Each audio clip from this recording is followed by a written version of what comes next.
Gegara dukung Prabowo, Budiman Sujatmiko kini dikecam teman lama di PRD dianggap hianati aktivis. Bekas Timawar sudah saya bilang kemarin coba udahlah. Timawar itu sudah bilang 10 tahun sudah selesai, yang double lagi, mendudukan namanya yang double lagi. Karena itu terus itu berpengaruh, itu selesai. Jadi tidak. Kalau misalnya sudah Purnawirawan dia sudah tidak bergabung apa-apa lagi segala macam begitu, ya itu urusan mereka. Budiman juga mengatakan tidak perlu lagi mengganduli Prabowo. Masa lalu adalah masa lalu. Kita berhutang kepada masa depan. Artinya bukan hanya saja kita yang menolak dan kecewa, seluruh korban-korban pelanggaran HAM masuk ke WA aku dan menyatakan menangis. Kenapa Budiman mengatakan itu? soal kesimpulannya di luar kewenangan saya. Di luar kewenangan saya. Di luar kewenangan saya itu kewenangannya partai-partai. Ketua partai. Tapi secara ide, Mas. Secara ide, secara ide saya ingin disatukan. Oke. Karena itu Pak Prabowo, Ibu Mega, Pak Joko Widodo, terserah mungkin tokoh lain, tapi menurut saya tiga ini yang wajib ketemu. Oke. Kita akhirnya wajib. Mau ketemu kemudian Mas Ganjar, misalnya, atau mungkin ngajak Pak Luhut, misalnya, kenapa tidak gitu? Atau ngajak siapa lagi? Pak Andika atau Pak siapa? Nggak tahu siapa ya, Unimate ya. Menurut saya ini perlu ketemu, tapi intinya tiga orang ini menurut saya Bu Mega, Pak Jokowi, dan Pak Prabowo ini ketemu. Ya. Oke. Kalau kemudian mereka mengajak lain nggak ada masalah. Karena sekali lagi kita butuh the council of the wisdom. Sejak kasus penghilangan orang ini ada yang dihukum. Pertama dari Special Force ya, dari Kopassus. Ada 11 orang Kopassus membentuk apa yang disebut tim mawar penculikan terhadap 9 orang sorry. Tapi sebetulnya ini hanya scapegoat ya, ini kambing hitam karena mereka hanya pelaku operator di bawah, bukan pengambil decision untuk melakukan penculikan. Dan lagi mereka ini dilindungi untuk tidak bertanggung jawab terhadap mereka yang sampai saat ini masih hilang, padahal bagian dari operasi penculikan yang sama. Jadi mereka hanya dihukum karena menahan orang yang awalnya diculik kemudian sudah dilepaskan, ada 9 orang. Itu prosesnya. Mei 98 itu apa sih yang terjadi? Itu kan penembakan terhadap mahasiswa Trisakti yang sedang berdemonstrasi secara damai. Kemudian dari penembakan itu 4 orang gugur.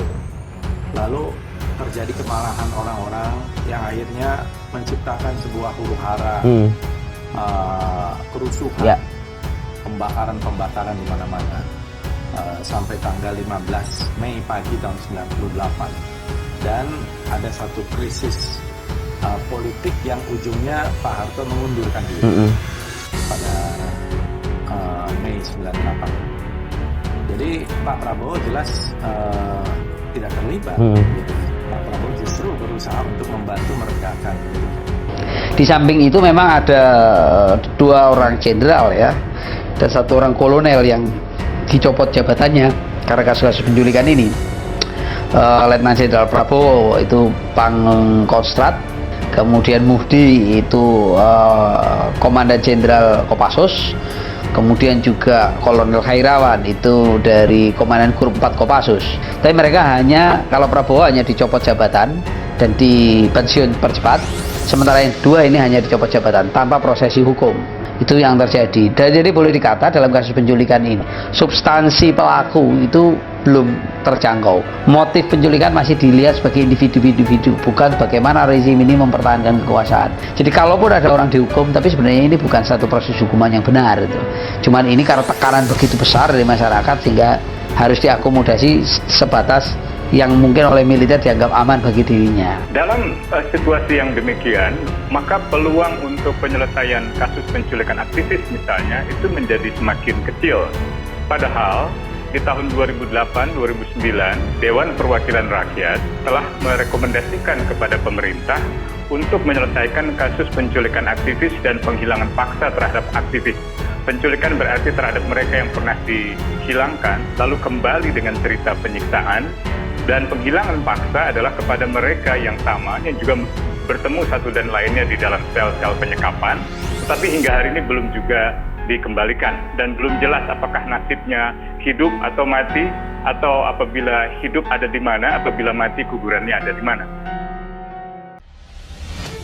Budiman Sujatmiko kini dikecam teman lama di PRD dianggap hianati aktivis.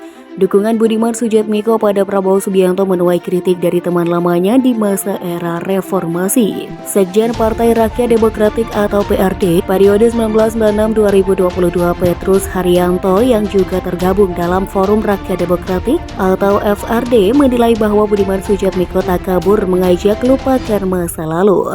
Kemudian Petrus juga menyinggung soal nama besar Budiman Sujatmiko sebagai tokoh reformasi tak lain juga berkat PRD. Kami bersama dia membesarkan nama Budiman Sujatmiko sehingga menjadi salah satu tokoh gerakan reformasi, kata Petrus pada konferensi pers mantan aktivis PRD kecam politisi yang lupa sejarah di kantor LBHI, Jakarta Pusat Kamis 27 Juli 2023. Tanpa kawan-kawan di berbagai kota, berbagai sektor yang mengorganisir perlawanan kaum tani, buruh miskin kota. Mahasiswa rela meninggalkan kuliahnya mendirikan PRD, membesarkan nama PRD sehingga Budiman menjadi nama yang besar lanjutnya. Petrus juga mengatakan bahwa Budiman Sujatmiko bukan berjuang atas sejarah yang membentuknya, tapi malah mengkhianati pada aktivis. Dengan nama yang besar itu bukan dia berjuang terhadap proses sejarah yang membentuknya, tetapi hari ini dia mengkhianati kami, mengkhianati korban-korban pelanggaran HAM yang lain, tegasnya. Seruan lupakan masa lalu Budiman Sujatmiko dikatakan Petrus merupakan pernyataan yang tak kabur. Karena Budiman menyerukan lupakan masa lalu, dia mengajak lupakan masa lalu. Dia sungguh tak kabur karena di depan matanya Prabowo adalah salah satu calon yang mempunyai peluang memenangkan Pilpres 2024, tutupnya. Sosok politisi PDI Perjuangan Budiman Sujatmiko saat tengah jadi sorotan gara-gara pertemuannya dengan Ketum Gerindra Prabowo Subianto pada Selasa 18 Juli 2023. Tak hanya pemanggilannya oleh partai, publik menyoroti sikap Budiman yang kini melunak dengan Prabowo. Berdasarkan pemberitaan Tribunnews, Budiman selama ini dikenal sebagai aktivis 1998 yang getol mengkritik pemerintah dan juga mendesak Prabowo. Untuk diketahui bersama, Prabowo kala itu menjabat sebagai Komandan Kopassus yang namanya selalu disebut dalam aksi penghilangan aktivis 1998. Semenjak bergabung dengan PDIP, Budiman pun kerap mengkritik Prabowo. Dalam akun Twitternya pada 22 Mei 2019, Budiman secara terang-terangan menyebut Prabowo sebagai produk gagal.